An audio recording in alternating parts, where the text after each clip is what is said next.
New year అందరికీ సంతోషాలని ఆనందాలని తేవాలని కోరుకుందాం. Healthy and prosperous happy new year అండి. ఈ రోజు వీడియోలో నేను సింపుల్ న్యూ ఇయర్ డిజైన్స్ 2 వేసి చూపిస్తాను. డిజైన్స్ వేసుకుంటూ మాట్లాడుకుందాం. ముగ్గులు అయితే రాత్రి వేసుకున్నాం కదా, ఇప్పుడేంటి అనుకోవద్దు. ఇది యాక్చువల్గా నిన్న పోస్ట్ చేయాల్సిన వీడియో అండి. కాకపోతే చిన్న టెక్నికల్ ఇష్యూ వల్ల పోస్ట్ చేయడానికి అవ్వలేదు. అందుకే వాయిస్ ఓవర్లో చిన్న మార్పులు చేసి ఇప్పుడు పోస్ట్ చేస్తున్నాను. సారీ ఫర్ ద లేట్ అండి. న్యూ ఇయర్కి ఏమేం చేద్దాం అనుకున్నారు, ఎలా ప్లాన్ చేశారు కామెంట్స్లో రాయండి. నేనైతే ఎప్పటి నుంచో చేద్దాం అనుకున్న చిన్న చిన్న పనుల్ని ఇప్పటి నుండి తప్పకుండా చేద్దామని అనుకుంటున్నాను. న్యూ ఇయర్ రెజల్యూషన్స్ అనే పెద్ద పదాలు వాడక్కర్లేదు, కానీ నేను కంటిన్యూ చేద్దాం అనుకున్న ఈ చిన్న చిన్న అలవాట్లన్నీ ట్రాక్ తప్పేసిన మన లైఫ్ స్టైల్ని కొంచెమైనా బెటర్ చేయడానికి డెఫినెట్గా యూజ్ అవుతాయండి. అందుకే ఈ అలవాట్లన్నీ కంటిన్యూ చేద్దాం అనుకుంటున్నాను. వీటిని ఫాలో అవడం కష్టమేం కాదండి, అలానే ఈజీ కూడా కాదు. నేను రాసి పెట్టుకున్న ఈ 12 మంచి అలవాట్లో ఫస్ట్ రాసుకున్నది వేకప్ ఎర్లీ. ఇది ఎంత మంచి అలవాటు అంటే, ఒక 1 hour ముందు లేచామనుకోండి, ఆ 1 hour టైం మూట కట్టి మనకి ఎవరో తెచ్చి ఇచ్చేసినట్టే. కాకపోతే లేవడం లేచేసి మొబైల్ చూడడం లాంటి పిచ్చి పనులు ఏం చేయకూడదు. డేని ప్రొడక్టివ్గా మార్చుకోవడానికి ట్రై చేయాలి. నేనైతే ఎర్లీగానే లేస్తానండి, లేవడం అలవాటే. కాకపోతే ఆ టైంని సరిగ్గా యూజ్ చేసుకోవట్లేదు అనిపించింది. అందుకే నేను రాసుకున్న ఈ 12 మంచి అలవాట్లో ఫస్ట్ వన్ అదే రాసుకున్నాను. సెకండ్ వన్ ఏంటి అంటే, వాక్ ఫర్ అట్లీస్ట్ 30 minutes అండి.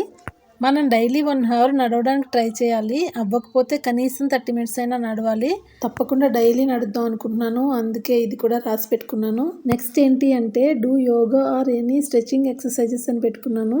ఎందుకంటే యోగా కానీ ఈ స్ట్రెచింగ్ ఎక్సర్సైజెస్ కానీ మన బాడీని ఫ్లెక్సిబుల్గా ఉంచుతాయండి. అందుకే డైలీ చేద్దామని అనుకుంటున్నాను. నెక్స్ట్ ఏంటి అంటే, డ్రింక్ ఎనఫ్ వాటర్ అండి. ఇదైతే అందరికీ తెలిసిన విషయమే, కాకపోతే ఫాలో అయ్యేది మాత్రం కొంతమంది. అలా ఫాలో అయ్యే వాళ్ళు నేను ఉండేదాన్ని, కాకపోతే ఇప్పుడు కాదు. ప్రస్తుతం ఈ వింటర్లో 2 glasses వరకు మాత్రం తాగుతున్నాను. అందుకనే డెఫినెట్గా రాసుకోవాలి అని చెప్పి రాసి పెట్టుకున్నాను. ప్రతి ఒక్కరూ కూడా మినిమం 8 to 10 glasses వరకు వాటర్ తప్పకుండా తీసుకోవాలండి. నెక్స్ట్ వచ్చి ఏం రాశానంటే, eat on time and eat healthy. టైంకి తినడం ఒకటే కాదండి, ఎలాంటి ఫుడ్ తింటున్నాం అనే దాని మీద ఖచ్చితంగా మనం దృష్టి పెట్టాలి. ఫ్రెష్ ఫుడ్ తినాలి, అలాగే డైలీ ఆహారంలో ఫ్రూట్స్ వెజిటబుల్స్ ఎక్కువగా తీసుకోవాలి. నెక్స్ట్ నేను రాసి పెట్టుకుంది ఏంటి అంటే, avoid junk and sugary foods అండి.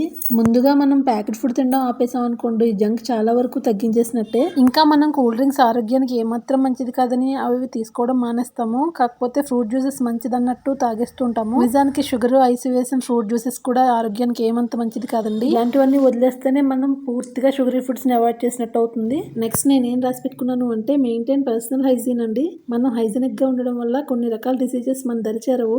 నెక్స్ట్ వచ్చి ఇంపార్టెంట్ వన్ అండి, అదేంటంటే reduce stress and negative thoughts. ఈ స్ట్రెస్ అనే భూతం నుండి తప్పించుకున్న వాళ్ళు ఎవరు లేరేమో కూడా, కాకపోతే తగ్గించుకోవడానికి మాత్రం తప్పకుండా ప్లాన్ చేయాలండి. దీనికోసం మెడిటేషన్ చేయొచ్చు, అలాగే డీప్ బ్రీతింగ్ ఎక్సర్సైజెస్ కూడా ప్రాక్టీస్ చేయొచ్చండి. ఈ ప్రాక్టీస్ వల్ల బాడీ మైండ్ కామ్ అయ్యి నెగిటివ్ థాట్స్ రాకుండా ఉంటాయి. స్ట్రెస్ని కూడా తగ్గించుకోవచ్చు.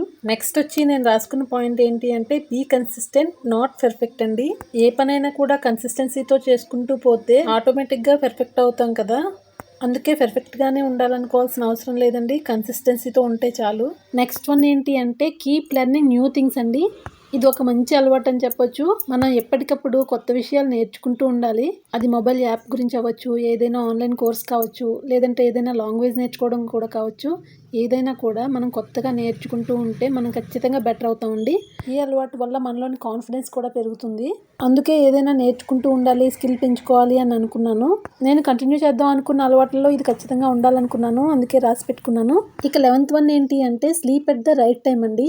ఇదైతే చాలా మంది చేయలేకపోతున్నారని అనుకుంటున్నాను. మొబైల్ యూసేజ్ బాగా పెరిగిపోవడం వల్ల కూడా ఎవరు టైంకి నిద్రపోలేకపోతున్నారు. అలా కాకుండా మన వీలుని బట్టి ఒక టైం సెట్ చేసుకుని ఆ టైంకి తప్పకుండా నిద్రపోయేలా చూసుకోవాలి. ప్రాపర్ స్లీప్ లేకపోవడం వల్ల చాలా హెల్త్ ఇష్యూస్ వస్తాయండి. ఇక లాస్ట్ వన్ ఏంటి అంటే, స్పెండ్ లెస్ సేవ్ మోర్ అండి. ఆఫర్స్లో వస్తున్నాయని, బాగున్నాయని ఎలాంటి థింగ్స్ కొనాలనుకోవట్లేదండి, అవసరమైతే తప్ప. ఈ అలవాటు కంటిన్యూ చేయడం వల్ల ఖచ్చితంగా ఎంతో కొంత సేవ్ చేయగలుగుతామండి.